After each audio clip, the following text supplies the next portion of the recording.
ఇక కేసీఆర్ కాలి గోటికి రేవంత్ సరిపోడు. తీస్ మార్కాండ్లతోనే ఏమీ కాలేదు. బుడ్డర్ ఖాన్తో ఏమవుతుంది? 50 కోట్లు ఇచ్చి పని తెచ్చుకున్నాడు. విపక్షంలోనే కేసీఆర్ డేంజర్. బీజేపీని ఆపే సత్తా కాంగ్రెస్కి లేదు. సిరిసిల్లను వదిలి వెళ్ళను, వదంతులు నమ్మొద్దన్న కేటీఆర్. ఇక 50 కోట్లు ఇచ్చి పని తెచ్చుకున్నాడట. రేవంత్ రెడ్డి ఎన్ని కోట్లు ఇచ్చిండేమో తెలియదు కానీ జెడ్పీటీసీ నుంచి ఎమ్మెల్సీగా, ఎమ్మెల్యేగా, ఎంపీగా, ఈరోజు ముఖ్యమంత్రిగా 17 సంవత్సరాల కాలంలోనే ఒక జెడ్పీటీసీ స్థానిక సంస్థల ప్రతినిధి నుంచి కాస్త ముఖ్యమంత్రి అయినాడంటే అది చిన్న ఆశామాష విషయం ఏం కాదు. డెఫినెట్గా కేసీఆర్ స్థానాన్ని ఎవరు భర్తీ చేయరు. కేసీఆర్ అంటే ఉద్యమం నుంచి వచ్చిన నాయకుడు కాబట్టి ఆయన రాజకీయం చేసిండా ఇంకేం చేసినా ప్రజలు ఫిక్స్ అయిపోయారు ఏమని, ఆయన ఒక ఉద్యమ నాయకుడు, ఉద్యమం నుంచి వచ్చిన వ్యక్తి కావచ్చు, గుర్తుపట్టిరు. ఆయన రాష్ట్ర వ్యాప్తంగా ఆయనకి కొన్ని వేల సంఖ్యలో ఆయన పొగడ్తలను ముంచెత్తున్న వ్యక్తులు, అభిమానులు ఉంటారు. అదే తరహాలో శత్రువులు ఉంటారు. ఉద్యమ నాయకుడు అంటారు, రకరకాలుగా పేర్లు పిలుస్తారు. కానీ కేసీఆర్ అనే వ్యక్తి ప్రజల్లో చాలా బలంగా పాతుకపోయిండు. కానీ ఆ స్థానం ఎవరు భర్తీ చేయలేకపోవచ్చు. కానీ రేవంత్ రెడ్డికి అంటూ ఒక ప్రత్యేకమైనటువంటి సిస్టమ్ ఉన్నది. రేవంత్ రెడ్డి కూడా ప్రత్యేకమైనటువంటి స్థానం ప్రజల్లో ఉన్నది. అరే క్యారే దమ్మున లీడర్ అబ్బాయి అని చెప్పుకుంటారు రేవంత్ రెడ్డి గురించి. దమ్మున లీడర్ అని చెప్పుకుంటారు.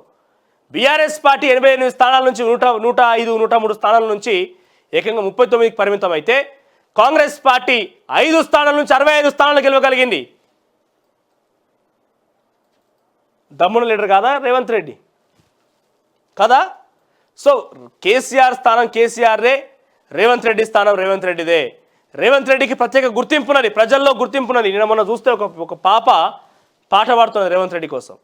రేవంత్ రెడ్డి పాట ఒక 4 ఏళ్ల పసిపాప పాడుతుందంటే ఎంత బలంగా రేవంత్ రెడ్డి ప్రజల్లో కూడా అర్థం చేసుకోరు. ఇక మీరు కేసీఆర్ డెఫినెట్లీ తెలంగాణ పక్షాలు, తెలంగాణ యావత్ తెలంగాణ ప్రజానికం పట్ల కేసీఆర్కి ఒక ప్రత్యేకమైనటువంటి గౌరవం ఉంటుంది.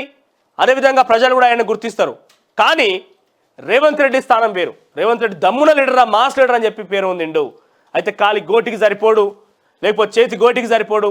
ఇవన్నీ మీ రాజకీయ పరమైన భాషలు అనివచ్చు. కానీ డెఫినెట్గా ఆయన కష్టపడుతూ కార్యకర్త నుంచి వచ్చిన లీడరే. డైరెక్ట్గా నాయన సీఎం కాగానే ఎమ్మెల్యే టికెట్ రాలే. ఎవరు ఎమ్మెల్యే టికెట్ పట్టుకొచ్చి చేయలే. ఆయనకి జెడ్పీటీసీగా ఇండిపెండెంట్ ఎమ్మెల్సీ గెలిచిండు. ఆయన ఇండిపెండెంట్ ఎమ్మెల్సీ గెలిచి తర్వాత టీడీపీలో చేరిపోయిండు. డైరెక్ట్గా నాయన రాగా నాయన పదవి ఉన్నది కానీ చెప్పి వెంటనే పోయిన ఎమ్మెల్యేగా పోటీ చేసి అక్కడ ఉందని గొంతు కోసి, తడిబట్టతో గొంతు కోసి ఎమ్మెల్యే టికెట్ ఇచ్చి ఎమ్మెల్యే గెలవంగానే మళ్ళోసారి అధికారంలోకి వచ్చిన తర్వాత వెంటనే మంత్రి ఇచ్చి షాడో సీఎంగా పేరు ఇచ్చి ఇన్ని చేయలే. కష్టపడుతూ అంతమంది సీనియర్లు కనుక ఇదే తరహాలో కాంగ్రెస్ పార్టీలో కనుక గొడవలు కనుక బీఆర్ఎస్లో ఉంటే పార్టీ 4 ముక్కలు అవుతుంది.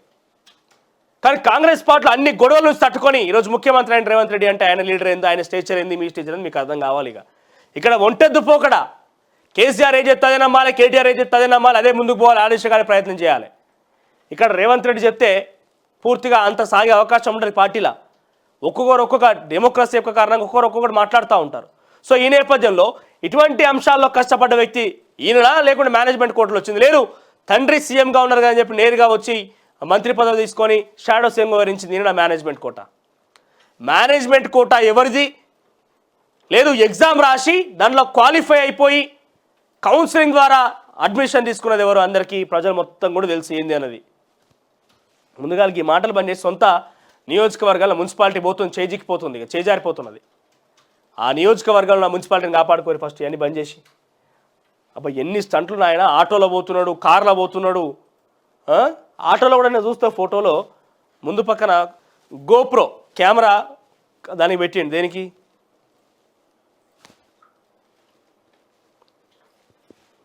ఈ ఫోటోను ఒకసారి జూమ్ చేయి,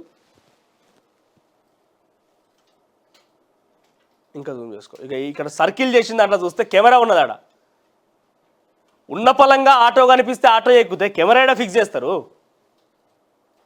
ఉన్న పలంగా ఆటో ఎక్కితే కెమెరా ఫిక్స్ చేస్తారు. అది సాధ్యమవుతుందా? అంటే ఏదైనా కానివచ్చు. నిజంగా ప్రజల్లోకి వెళ్తున్న కేటీఆర్ అంటే సంతోషమే. కానీ ఇటువంటి టాక్టిక్స్ మార్చుకుంటే జర కొంచెం మంచిది. ఇప్పటికైనా జెన్యున్గా పోయి జనాలకి మళ్ళీ ఫోటోల కోసమో, వీడియోల కోసమో, పేరు కోసమో పోతే ప్రజలు నమ్మే పరిస్థితి లేదు. జెన్యున్గా పోయి వాళ్ళ బాధలు తెలుసుకోరు. పెద్ద తీస్ మార్కాండ్లో ఏం చేయలేకపోయారట. ఎందుకు ఏం చేయలేకపోయారు? ప్రజలు ఓడగొట్టిరు. కేసీఆర్ని ఓడగొట్టాలంటే తీస్ మార్కాండ్ అవసరం లేదు, ప్రజలు ఓడగొట్టిరు. ప్రజలు ఏకతాటిగా ముందుకు వచ్చి ప్రజలు ఓడగొట్టేసారు కేసీఆర్ని. తీస్ మార్కాండ్లు ఏంది మీద కత్తి యుద్ధమా మళ్ళీ యుద్ధమా తీస్ మార్కాన్లు పహిల్వాన్లు వచ్చి యుద్ధం చేసుకోవడానికి? ప్రజల ఓటు హక్కు మౌనం అంత అర్థం చెప్పి మీకు ఒక ఏమంటారు ఆయుధంలాగా మారింది.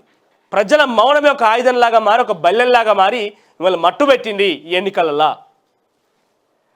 ఇక పక్కనే సీఎంతో బీఆర్ఎస్ ఎమ్మెల్యే ప్రకాష్ గౌడ్ భేటీ. ఇక డెఫినెట్గా రేపో మాపో అన్న సంకేతాలు వాళ్ళ కార్యకర్తల నుంచి నాయకుల నుంచి అందుతున్నాయి.